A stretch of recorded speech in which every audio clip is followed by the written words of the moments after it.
Hello everyone, welcome back to my channel. আজকে ঈদের তৃতীয় দিন এবং আমার বাসার ঈদ যেন কাটছেই না। এই যে আমাদের মাশাল্লাহ বাবুগুলা ঈদের আনন্দ করার জন্য অনেক বেশি এক্সাইটেড। সকলে মিলে বায়না ধরেছে যে ওরা নাচ গার্ডেনে যাবে খেলতে, তাই সবাইকে নিয়ে নাচ গার্ডেনে গেলাম। এই যে দেখুন কি পরিমাণের ভিড় এখানে, বাচ্চাগুলো সব কিড জোনে খেলাধুলা করছে। আমরা গিয়েছিলাম রাত 9টার দিকে, কিন্তু তবুও প্রচুর পরিমাণের ভিড় ছিল, দেখতেই পাচ্ছেন।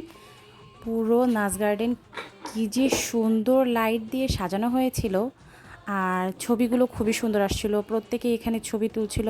আপনারা কে কে ছবি তুলেছেন প্লিজ আমাকে কমেন্টে জানান, এবং ছবিগুলো দেখতে চাই আপনাদেরও। আমাদের সঙ্গে ইন টোটাল 4টা বাচ্চা ছিল এবং ওগুলো এদিক ওদিক ছোটাছুটি করছিল। ওগুলোকে দেখে রাখতেই আমাদের মাথা খারাপ হয়ে যাচ্ছিল। ছোটদের কি শান্তি দেখুন, ওরা মনের আনন্দে খেলাধুলা করছে এবং ওদের কোনো টেনশন নেই।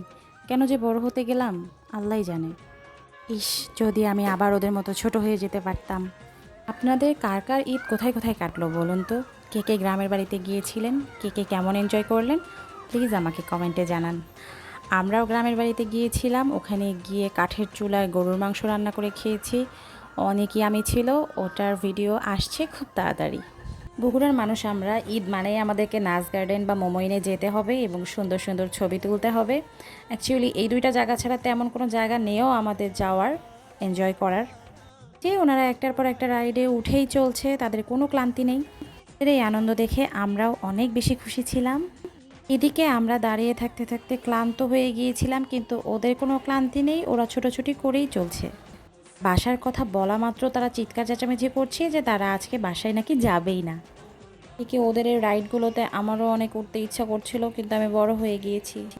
আর এই যে আমাদের মাশাল্লাহ বাবুগুলা, প্লিজ মাশাল্লাহ বলতে ভুলবেন না। আমরাও এখানে লাইটগুলোর সঙ্গে ছবি তুলে নিচ্ছিলাম, অনেক এনজয় করছিলাম। ওখানে যারা যারা ছিল প্রত্যেকেই ছবি তুলছিল এই লাইটসগুলোর সঙ্গে। আপনারা সবাই ভালো থাকেন, আপনাদের ঈদ সবার ভালো কাটুক। আল্লাহর কাছে এই প্রার্থনাই করি, সবাই ভালো থাকবেন। আল্লাহ হাফেজ।